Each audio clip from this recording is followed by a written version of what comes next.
Yeah! Yeah. Hoorah! Spartan warriors. Little twist on subjects. Where's the love? I was watching news, and I never watch it. Well, I can't say never, but probably maybe I count on one hand. And if I watch it, it's very short, 10, 15 minutes.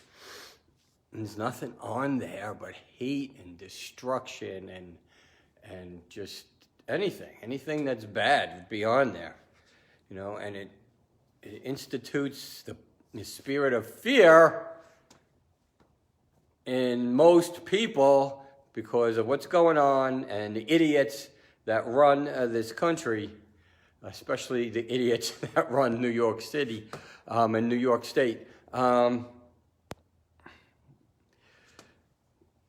It's mind-boggling, So, like when did hate become so ordinary? Hating our fellow man or our fellow woman, however you want to call it. You walk down the streets and you don't know, you walk in fear, you don't know what the next person's going to do, or if your house is going to get robbed, or whatever it is,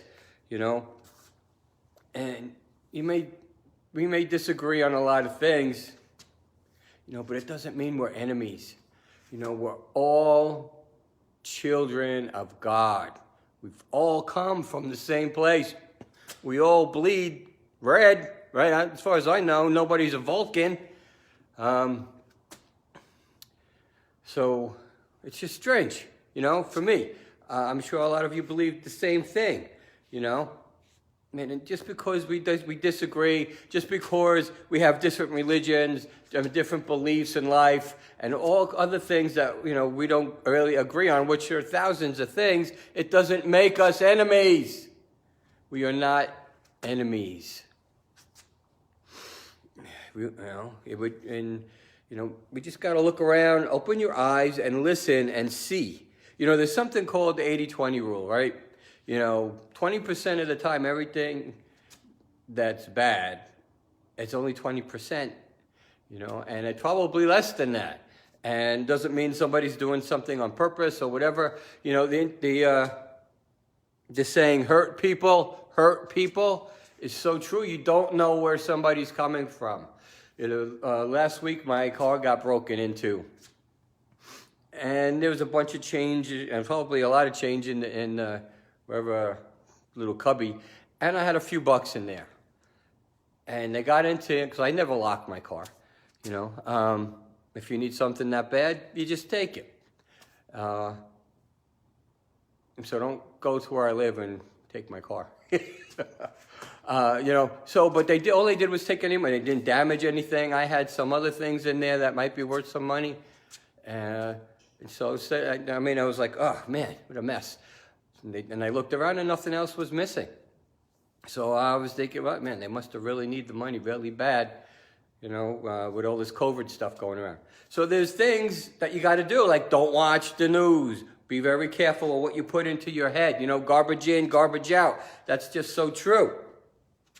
Find common ground with people. Make relationships. We got to unite here. We can't be divided. A house divided collapses. Humanity needs to take a look and turn around and do certain things. Yeah, I know this is not the most inspirational thing, but, let's take a leap of faith. Let's take a deep breath and go out and change the freaking world, because we could do it. It doesn't matter what people say. It doesn't matter about how the country's being run, because a lot of times, we can't do anything about it. We just have to make the best of what we have, And what I always like to do is say, look, man, try to think about empathy, right? Walking in another man's shoes or another woman's shoes to see where they came from, to see what's in their mindset. They could be hurting so bad that, they just take it out on other people. And that's so true. So let's see the world in a different place. And another good question is, you could ask yourself, what would Jesus do? What would Jesus do? He would love first. right? Jesus would love first. And that's what we need to do. We need to love first. So that's the message, right? That's the message. Where's the love? It's in here, right? Put God first, and we can also put each other first. We're supposed to be servants to each other, and it's not about me, it's not about us, it's about everyone else that we serve. So what would Jesus do? He would love first. So Spartan warriors, bang! No fears, no excuses, no limitations. And now more than ever, let's be blessed. Most of all, let's be a blessing to others. And God bless.